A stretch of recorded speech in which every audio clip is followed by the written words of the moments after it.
scratch, wampum, dough, sugar, clams, loot, bills, bones, bread, bucks, money.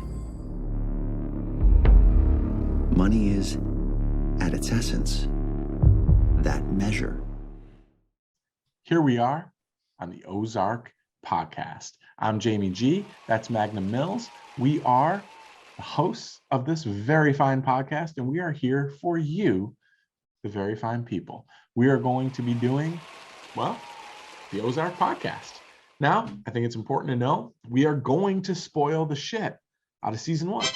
This is episode 2 of this podcast, and in episode 2, we're going to break down season 1 of Ozark. And we're a couple of Brozarks here, and we got the Joe Blowzark thing going, and so we're going to talk about the Ozarks. Now, Mills, we told them we're going to spoil it. We broke down what the hell we're going to give them. What else should we do on this very fine podcast, sir? We're going to focus on season 1.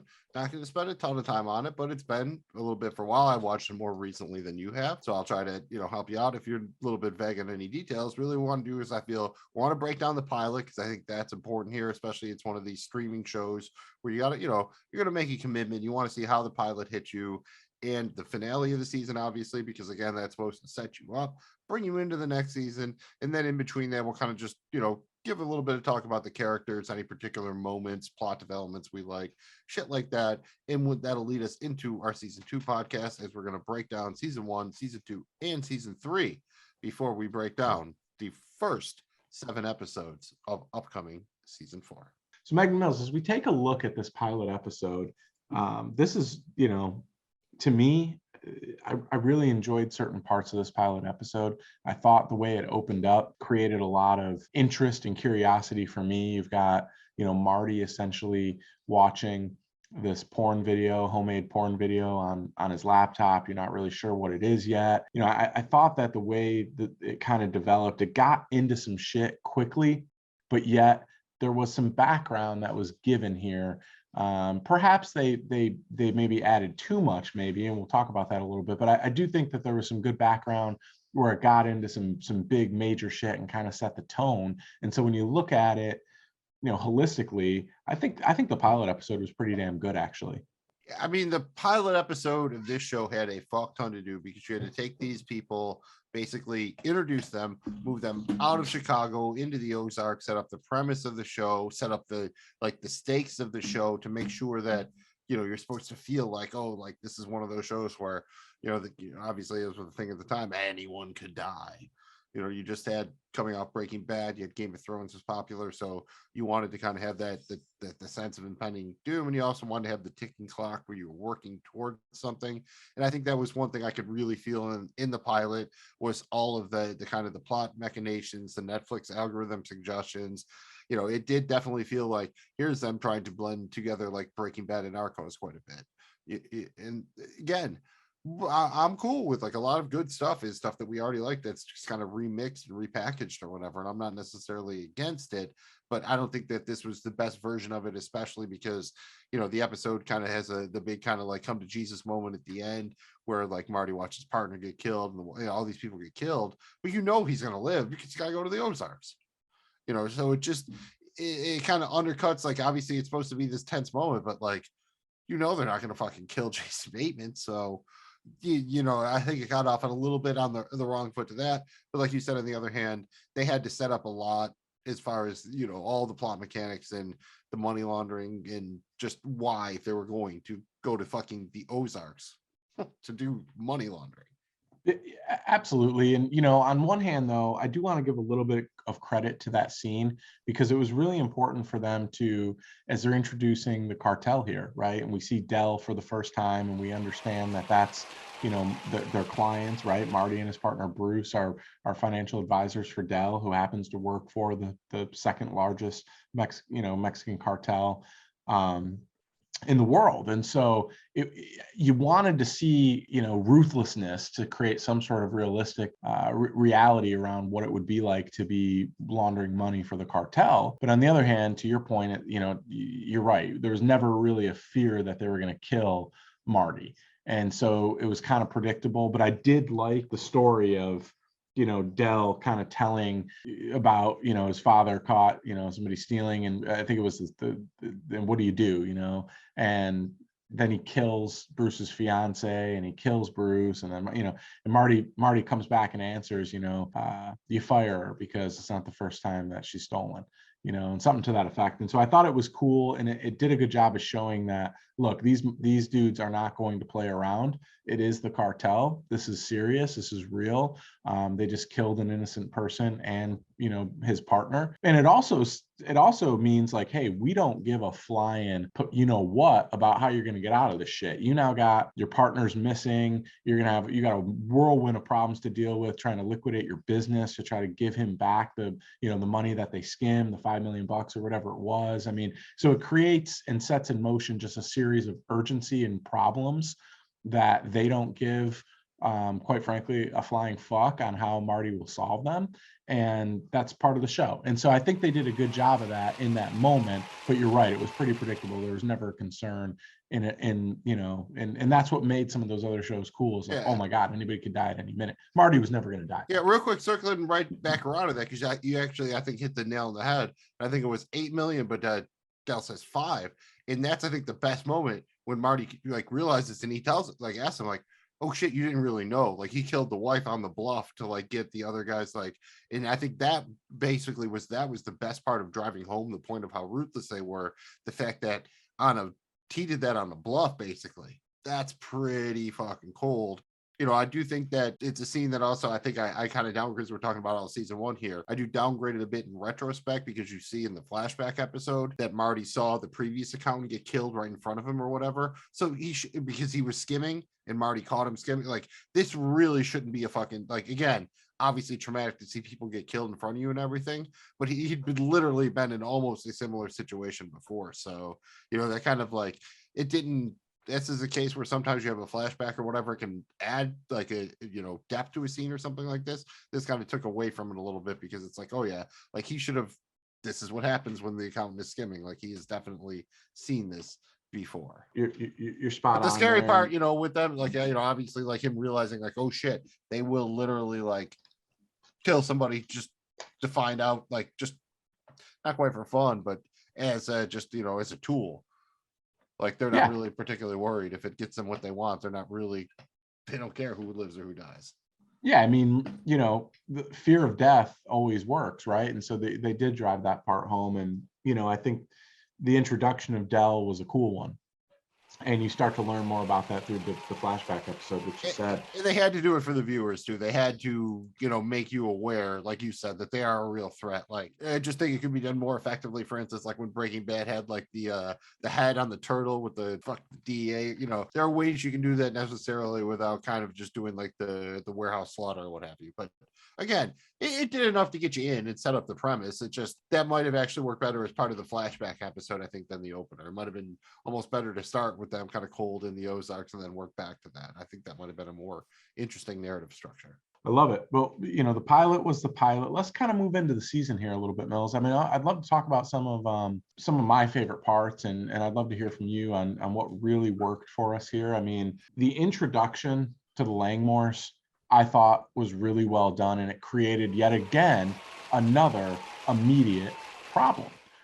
And at the time when you're getting introduced to them, you don't necessarily think that Ruth is going to steal your heart on the show and you're going to love her and she's going to be your favorite character. You actually maybe kind of think it's her cousin Wyatt. And so it's really interesting how they did that there. And you don't find out until later in this episode that Ruth is really the one who's kind of the emerging alpha in the family of the Langmore clan. And so I really like the introduction early in season 2 to what proves to be, one of the critical characters of this season. And we have a feeling in all the seasons going forward.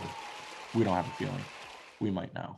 No, and I think that's really the key here, is just to kind of focus on how you kind of meet the characters, and they throw you in pretty quick because, right, that second episode, boom, they're already down, they're in the Ozarks, and they're figuring shit out. Obviously, like you said, the Langmores come up, you run into the sheriff, who's going to obviously kind of keep being a pain in the ass throughout the series. Ruth obviously sticks out. I could kind of, again, you could kind of get the Jesse Pinkman vibes coming off her a little bit. This is where you can still kind of see, like, again, now at this point, it's become more of a cross between, I feel, Justified and Breaking Bad. But, I'm not necessarily mad. The one thing that I didn't like early on was it was a lot of kids. And sometimes when you do the kid actor thing, it can go really good or really well. It's evidenced by Ruth, who was played a kid on The Americans, was fucking great. And on that show, the female actor who played Paige also was fucking fantastic. So you can definitely have, good younger actors, but it is a little bit more hit or miss. So, early on when they had a lot of plot lines that revolved around the kids, and that, wasn't super ideal for me. I'll just put it that way.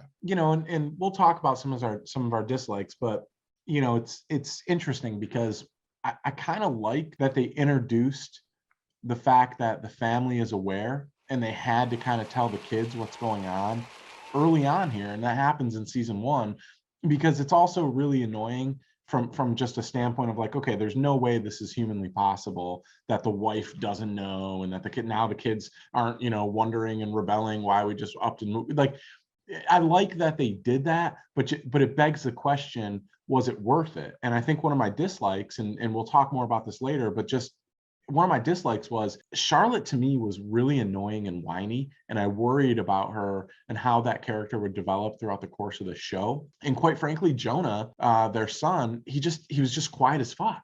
So it's kind of like, okay, are these two kids, just from a acting standpoint and just their presence, going to be able to like take on significant roles here? It remains to be seen as we get through season 1, but I like that they introduced them, but it's a gamble because will it pay off? I really agree from a narrative standpoint, especially because that kind of breaks it from the Breaking Bad model a little bit. That's the first major narrative structure. When you see, I should have brought that up in the pilot, where you do see the scene where Marty talks with his wife, and even his partner says, "Oh, you won't do it because she won't let you," or like, she won't be into it. Then he's kind of surprised when she is into it.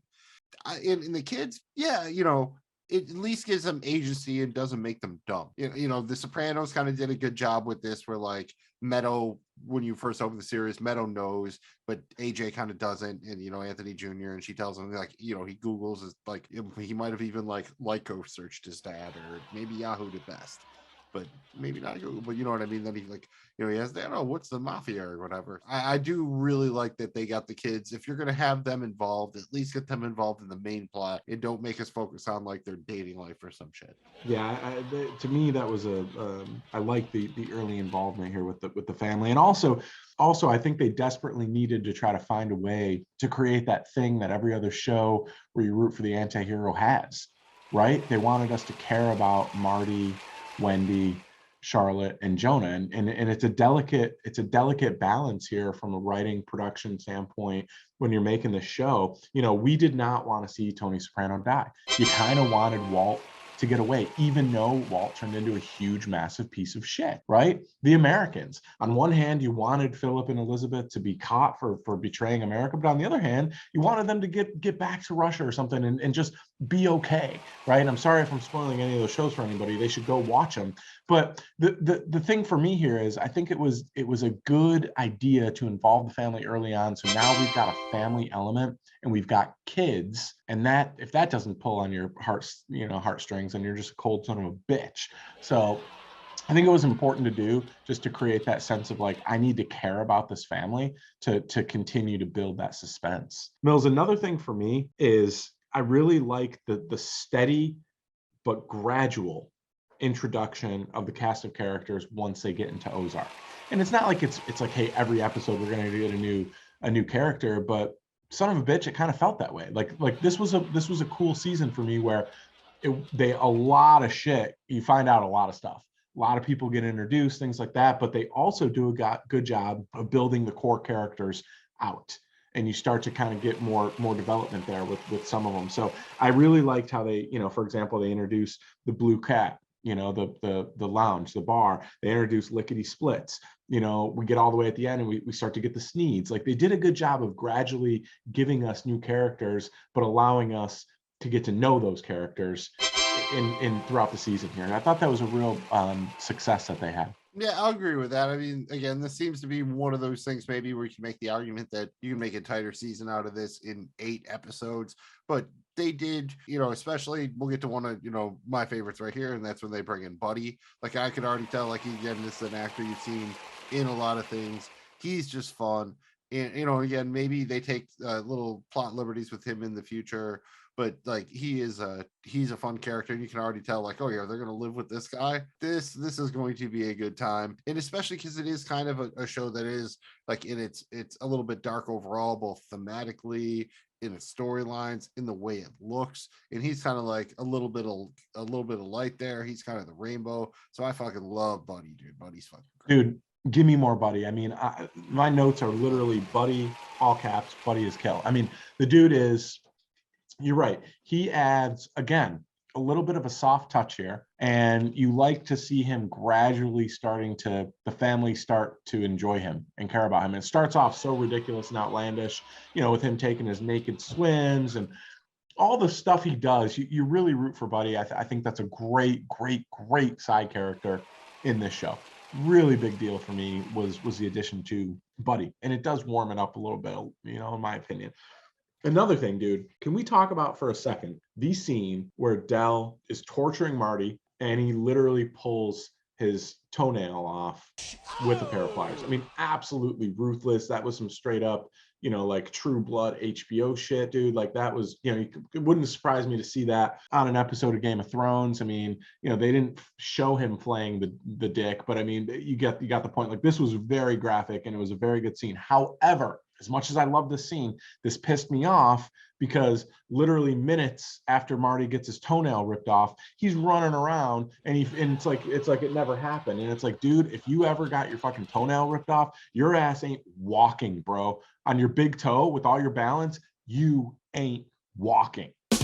Like if you are, it's with a fucking limp and a grimace. Like that kind of lost me a little bit here. They took this awesome scene, and I love that scene in that moment. And it was like, again, holy shit, these dudes are ruthless. I am scared for the birds. And then they kind of made it be like, that's just not realistic. Am I nitpicking here, Mills? I mean, no, that makes it that's important, that, you know, and I think that's, you know, something that could come around again and be a little cyclical in future seasons, maybe. And I think that's one thing they also struggle with, is that they kind of set it up, that especially in the flashback episode, that Marty Byrde is fucking brilliant.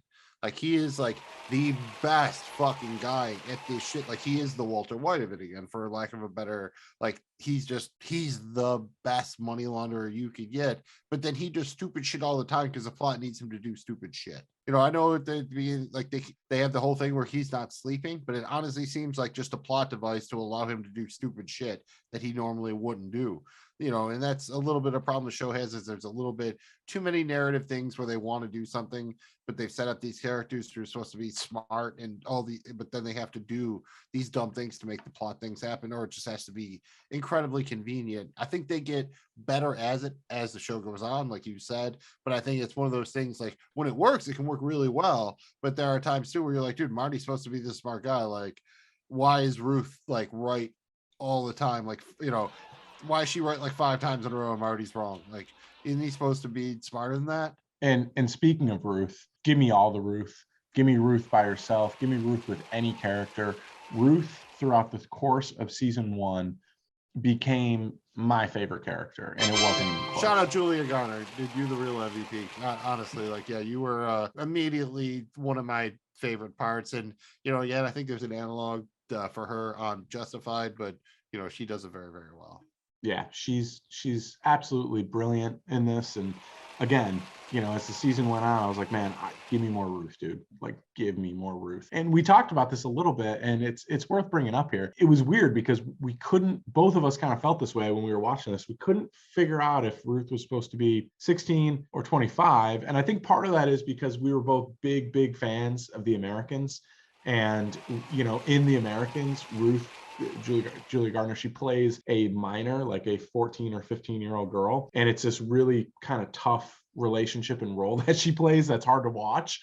And so, you know, I kind of just look at her as that, and she is so much more than that, and she just crushes as Ruth Langmore. I mean, crushes. Love her in that. Mills, my last thing here that I want to get to is, I told you in the pilot episode and in this, we're going to spoil season 1 for your ass. Okay. So in the last episode, one thing that was a huge shift and a big moment for me where I was like, wow, was when Darlene Sneed, that's right, Darlene's crazy ass. And oh boy, will Darlene prove to be crazy as we move on through this show. Call it a feeling. Man, when she kills Dell, it showed, and this was so critical because not only was it surprise and not only was it like a holy shit moment and like, oh my God, what's gonna happen now? She just killed like a made dude in the cartel. It showed that the Sneeds are just as damn ruthless as the cartel. And that was a bold moment, and really, I think just a huge part of season 1. And it happened, as you know, as I said in the season finale. Really love that. It is worth mentioning that to this point, neither of us have brought up the FBI plotline because it just seems like the show needs to have it so they can, either because they feel they have to, because the Sopranos had a plot, you know, in you had Hank and Breaking Bad, so they feel they need the law enforcement angle, or that it's going to, you know, come up in future seasons, but they're just not doing it very gracefully in the way that they set it up. But it just doesn't. The FBI role, he's just too over the top. The whole thing really doesn't work, and it seems pretty contrived. And, you know, honestly, if they really had all those bugs, like, they should have had Marty Bird a long time ago, dude. Like, it's kind of ridiculous that they had all the bugs in his offense. His important, you know, his partner was informing the guy before that was informed. Like, they really couldn't figure it out. So that strains, you know, credulity a little bit there. Honestly, that's one of my dislikes, and I guess this is probably a good transition, Mills, to walk into some of our things that just didn't work for us. I mean, the FBI plotline, on one hand, they could have went somewhere with here. This could have been a really big deal where it was almost like you've got, you know, Marty Bird, you know, he's basically Hitler forcing, you know, fighting two fronts here. Right, he's got the cartel and everything that's happening in the Ozarks, but then he also has the FBI nipping at his heels. I think they had a real opportunity here to do something special with the role that the FBI plays, and I think it was just kind of left out to dry here. It just wasn't good enough. It wasn't realistic enough, and you know, the storyline with Russ, with you know, Russ Langmore, with Ruth's uncle, and him kind of having like this secret hidden in the closet gay thing and sleeping with the FBI detective. It just, I don't know, man, that whole storyline, and this has nothing to do with it with anything about like anybody's sexuality. It just didn't work that well for me. I wish they would have did something different here. You know, I understand that they needed an in and they went with it, but to me, that, I don't know, man, the whole thing with the FBI is kind of a low light for me as we went through season 1 of the Ozark. Yeah, you know, and one thing that we didn't really touch on either, actually two things, is that the whole lickety split plot line was fun for me. And I thought the owner character was good. Almost everything worked about the way they got it, except for like the bit where they're going to rob it and they have to get into the safe. And then they kind of just pull the whole, like, yank it through a convenient vent in the wall, and then they just cut to them opening it. Like, they never bothered actually explaining the whole thing was they couldn't figure out how to open it, and they just cut to them having it open. You know, that's again just a case of a little bit of lazy writing there. And then the Blue Cat Lounge, which has Jordan Aspiro, who's a great actress. Like, I've seen her in a bunch of stuff, like, oh, I always love that chick, and then she kind of just has nothing to do really the whole time. You know, it's just really a plot device, and she's there, and she's just kind of there, and it just kind of sucks. It's like, oh, it's another good actor, good actress that I would like to see, and they just don't really.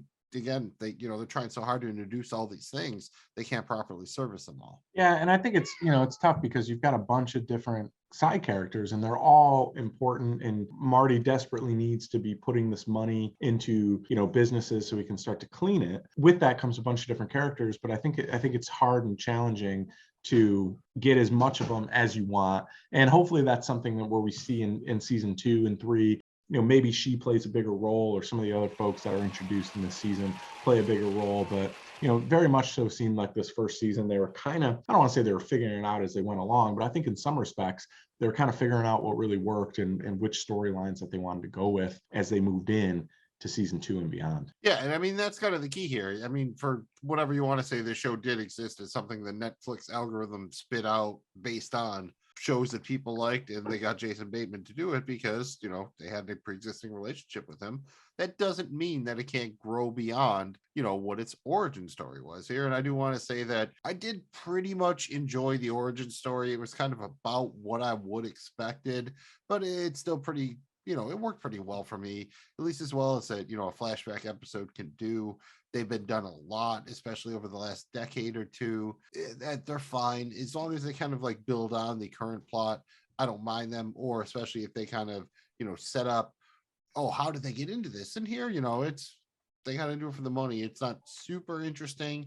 Maybe they could have done a little bit better with the character motivations and how they actually got into cleaning the money.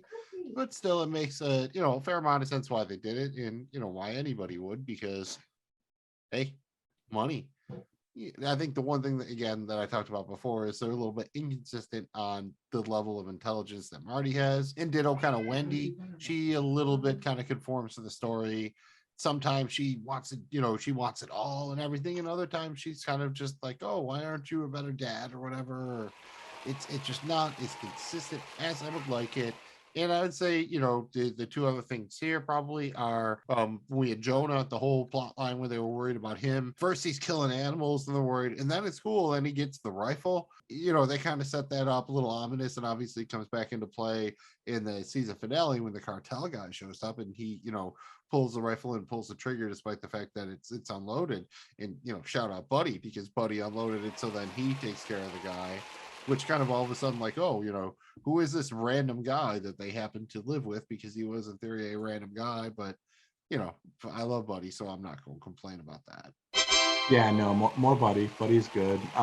There's a couple of things for me that you didn't mention here. I wanted more Wendy. I think Laura Linney's a fantastic actress, and I really wanted her to be able to start to take on some plot lines, and you see it kind of like it's like a real slow build with her. I'm really hoping, and I remember as I watched season 1, was really hoping for more Wendy. I thought she was a great character, and I'm looking forward to seeing what they do with her. So that was one thing for me, is I think they could have used her a little bit more and quicker, and I think that really helps. Again, one of the big kind of knocks on the show, and one of the big questions going in was, could Bateman, who's historically been at his best in A, comedies, and B, when he's with a bunch of supporting and comedians and actors, that's when he's really been at his best. So could he handle a serious role in a lead where he really is the lead? I think they could have probably leaned on Laura Linney and Wendy a little bit more in this season, and a little bit faster in the season. I think for me would have been good. Another thing, and we mentioned about this before, but my concern when watching season 1 was definitely with this kids. Again, happy that they involved the kids and let them know from a realistic standpoint, but I found Charlotte to kind of be the worst at times. Like, this sounds horrible. And I found her to be like really annoying and whiny. I don't know, man. She's just kind of an asshole. And maybe that's what they're going for. And I didn't like her character. Like, I just don't want to see her be involved, but she kind of has to be. And I remember worrying about that. Like, damn, man, are they going to completely fumble here with the involvement of the kids? I hope not, because I think that would take this show to someplace a lot cooler. And it would be a very interesting development if these kids somehow do something that shifts the bird's world forever, good or bad. I think there's a lot of potential there, and I like that potential. But I remember worried about her. And then Jonah, they did the whole creepy thing where he's killing animals, like you said, and then again the shotgun thing, which started to be like, okay, maybe they can use this guy here. And I'm curious to see where they take him. But I was worried about him because he's so quiet and he just didn't say anything for most of season 1, which is kind of like, oh, are we going to be able to make it with these two? I mean, it's very important here, and we've got to ride them out for however long the show goes. But that was a big concern with me here in season 1. Yeah, I'm pretty much there for all that. I will say that the one thing, again, the one plot line I really didn't bring up was the preacher and his wife. That's a whole, like, he wants to stop preaching on the river. He burns the church or whatever, and then just the wife's gone and the baby's there, and I was kind of just left struggling with that. Like, we're not going to spoil anything further, but I literally have my notes here. I'm like, oh, like, did they really, like, did she leave the baby, or did they really like kill her and leave the baby or whatever? They leave it kind of, deliberately ambiguous. I guess, like, it wasn't my favorite plot line, but I guess it was an interesting way to end it. At least it had some intrigue. You get to the end of the season, finally, if Rachel from the Blue Cat, she finally like finds like the dough in the wall and then takes off. So you're kind of like, all right, like maybe they're going to finally give her something to do. So I was pretty excited about that. As you got down to the end of the episode here, and like you said, the toenail thing was definitely in a like, this is kind of a dumb question, but can you actually like grow poppy and make heroin in the South? Like, I didn't even think that was really possible. I thought there was a reason they imported that shit. I didn't know I don't that know. Missouri had the, I didn't know Missouri had the growing season. Shit is tropical, yo. Yeah.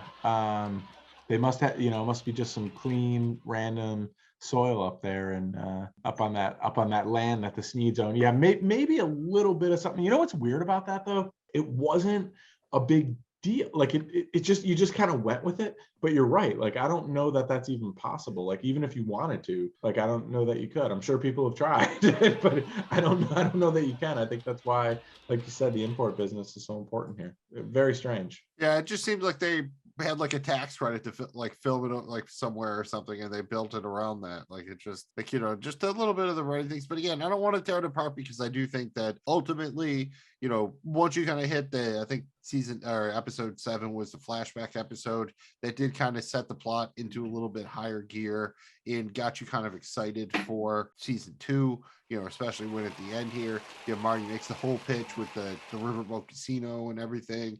And then, fucking Del gets capped or whatever. You're like, oh shit. Like, that was, it took a long time to build up for it, but that was the spoiler for season 1, episode 1 of Game of Thrones. But that was the Bran gets thrown out the window moment kind of right there. That was supposed to be what gets you. Like, they got this riverboat, like, oh shit, that's going to be cool. And then now what? And then the family was away too. And at one point I thought, like, man, the brave decision would be just write the family off and like reboot the show, like, or do it intentionally around like just the people in the Ozark, kind of like tighten the circle a little bit and let you focus on some other characters and whatnot. No, those would have been interesting points. Mills, I think for me, the thing that I'm going to hang my hat on with season 1, and we can go through and maybe we can give this thing a grade here, but I got to go back to the fact that I really believe, despite all the things that, the faults here and things that maybe could have been done differently or better, I really believe in my core, they did an absolute excellent job of building suspense around the birds and how the bird family, Marty, Wendy, how they dug themselves so deep into a world and a hole of corruption that it seems impossible that they can get out. And I think that's what a lot of the shows that we really like do, right? I mean, there were times in Breaking Bad where it's like, how is Walt and Jesse going to get out of this moment, right? There were times just same thing with the Americans. I mean, some of these shows do such a great job at creating that suspense, and I think they really did that here. And at the end of season 1, you're left wondering, how are they ever going to get out of this hole they dug themselves? And it's just compounding. I mean, it's really remarkable. And I think that was so exciting for me as we looked forward to season 2. I think we'll get to see themselves behave inside of that hole that they've dug for themselves. It was almost like season 1, they just dug bigger and bigger and bigger and bigger hole, and then boom, it ends, and you're like, oh my God, how are they going to get?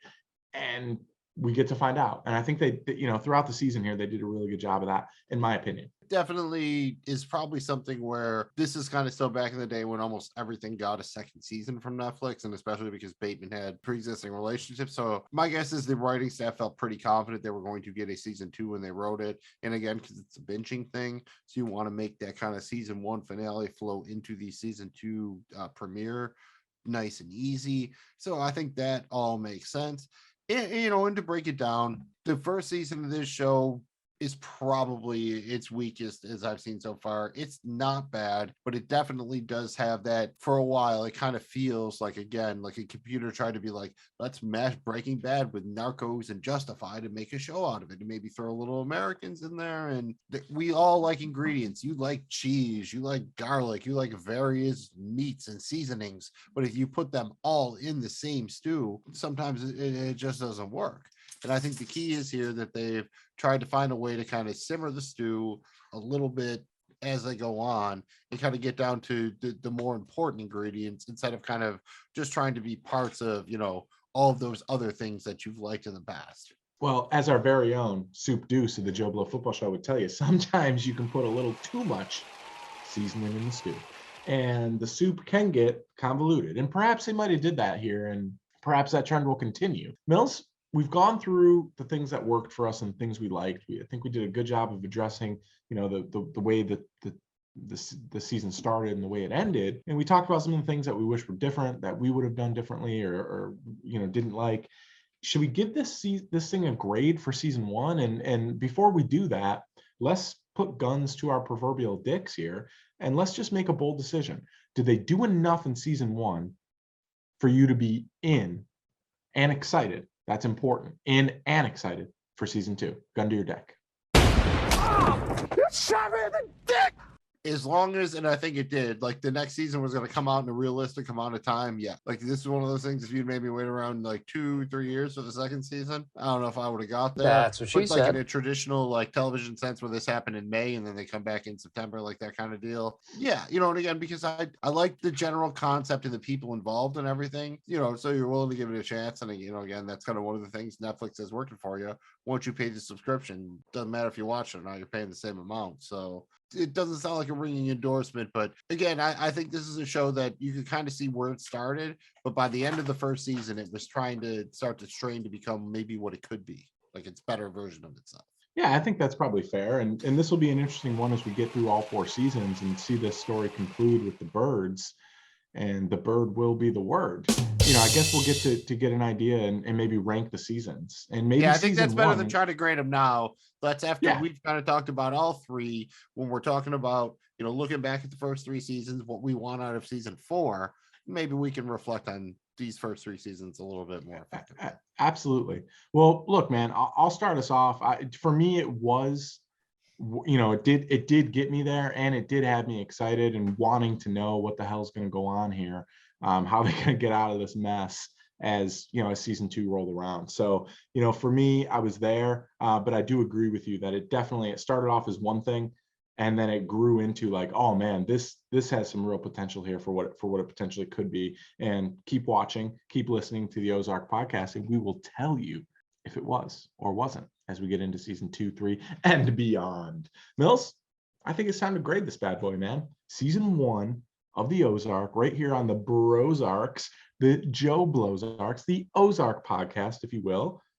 Let's give this thing a grade. Magnum Mills, if you don't opine, I'm going to go first. Oh, you can go first. Okay, so no order in the car. Obviously you don't know bird law. Jeez.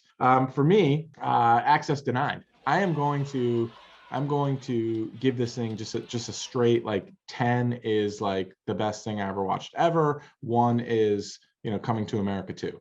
And I am going to say season 1 for me was probably a 7. I think that's really fair. It was enough to be like, man, I really want to watch, season 2, but there were certainly some parts there that some dead ends. And to Mill's point, I think it does, start off kind of really as this hybrid of like Breaking Bad and Narcos, and maybe they went too hard on that and just tried to cram everything in. So to me, I'm comfortable giving this a solid 7. That's not a negative remark. That's still a passing grade. I mean, hey man, you don't got to be the captain of the yacht. You just got to be on the boat. And so for me, a 7 is a real solid rating here.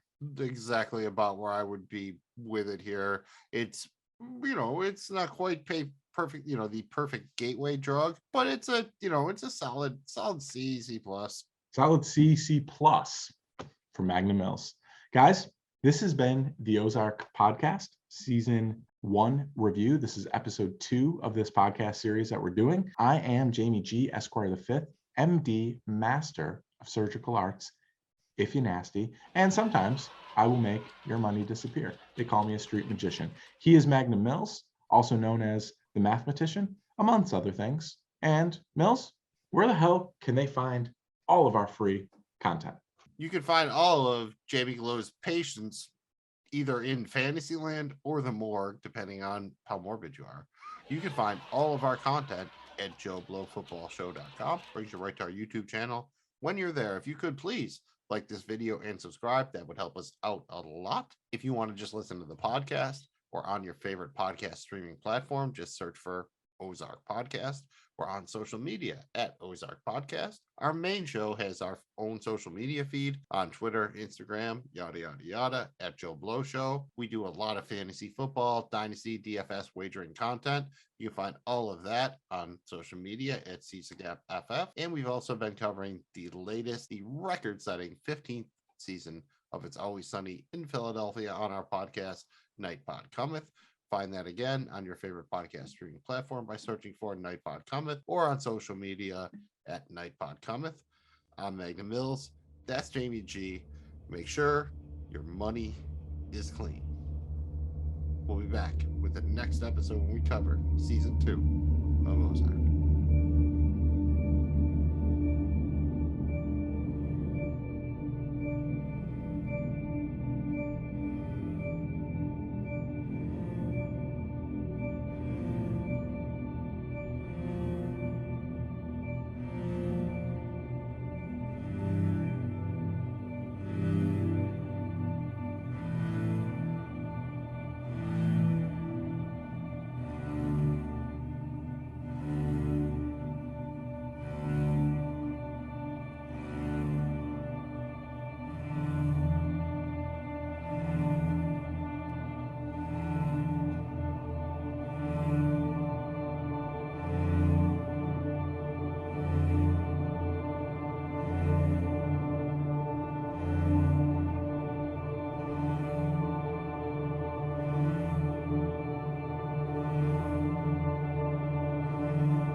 I'm so fucking focused. Yeah.